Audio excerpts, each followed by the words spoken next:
If you were elected Nigeria's president. When? That's the issue. On May 29, 2019. Talk to me. As what? I am sworn in. Go ahead. On May 29, 2019, when I'm sworn in, go ahead. Well, I can't say that. Ask me the question. I can't say that. Because that's if really, you were, that is what's going to happen.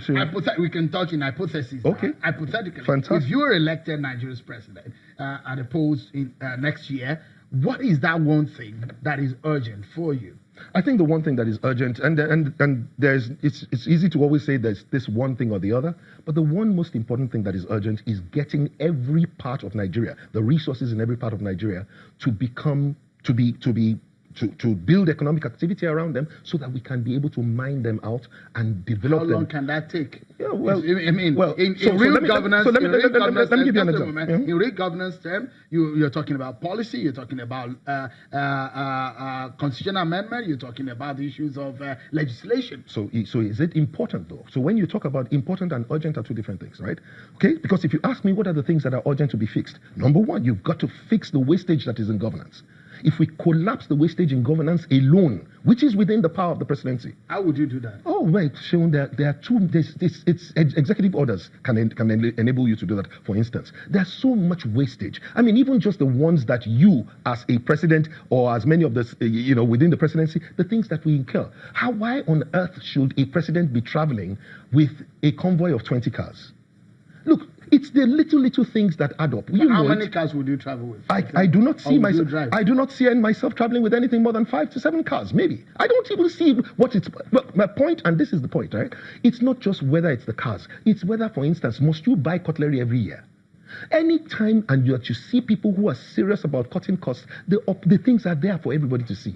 Is that most of the time governors or ministers or, all of those people do not care about cutting costs. So the first most important thing that you would have to do, which can be done within the first 100 days, is let us crash the cost of governance. Let us make governance, especially from the point of the presidency, let's make it cheap, leaner, more efficient. By our laws. No, they're not entrenched by laws. You don't have to. No. There's nothing in the law that says that. When the law says that you must appoint so and so based on the national on the.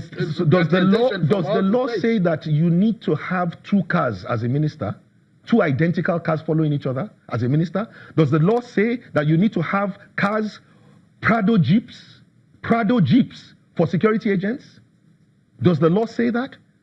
Sheun, there's so much that we can cut out, today. Look, there are assets today that are doing absolutely nothing, that we can be able to find, even whether it's developers, to be able to put them to work. There are assets that need to be disposed. And so what I'm saying to you is that the cost of governance is way too high. Right. You know it, I know it. One of the things you can do is that. Of course, the second thing that you can do is to, in a sense, begin to find ways to fix your judiciary and, most importantly, fix the mind of the people. That brings me to the point. Would you restructure Nigeria? Absolutely. You think it's important? So now let's remember, the moment you use the word restructure, everybody has different ideas on what restructure means. Okay? So what does restructure mean for me? The first most important thing that restructure means for me is how do we get the governance to be closer to the people? Okay? Now, this is what I'm saying. I'm saying that we need to find a way to build these things that I call special economic zones across local government areas. All local government areas. Across every local government area in Nigeria, there are resources. Most of those resources are not packaged, they're not processed, there's nothing that is happening to them. What we want to do is to be able to make sure that along those areas, but to be able to make that happen, you need to, in a way, find a way to fund the infrastructure that needs to develop those places, the roads that need to go to those local governments, so that people who process and who package products that come from that local government area can get them to the markets, especially to the international market. All right? So for me, I think the first most important thing is we need to find a way to ensure that our local government areas must become special economic zones, economic hubs. Now, how are you going to fund them? How would that happen? Okay, well, so again, like I said, there are resources that abound all across Nigeria. But much of the, as we speak today, those resources are not even being tapped. Talk less of being processed, talk less of being turned into some kind of economic value, especially for export for us as a nation. So we are losing income, revenue from the various opportunities that we have across Nigeria. My focus is to be able to ensure that every community, every area in Nigeria, every local government has the opportunity to be able to add value to the economy.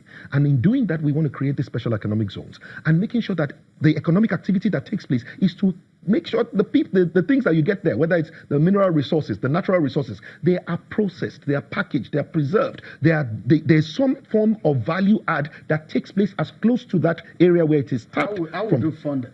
Well, it is funded by the same way that we currently fund joint ventures, right? So we're going to get this. How do you fund mineral mining? You go into joint venture with mining companies, right? The same way you go into joint ventures with oil and gas companies right now. Right? And most of the time, they will be the ones to bring the money. You give them the access, they bring the money, and then you own a share and a percentage of that JV. But then also that means that now you can ensure that whatever the resources that are coming from there go into the federation account. This is where it gets interesting. So I'm saying that, however, what we currently have right now is that whatever you take from the ground in Nigeria, only 13%, as you know, goes back to the state. Not necessarily the local government, not necessarily where it was taken from.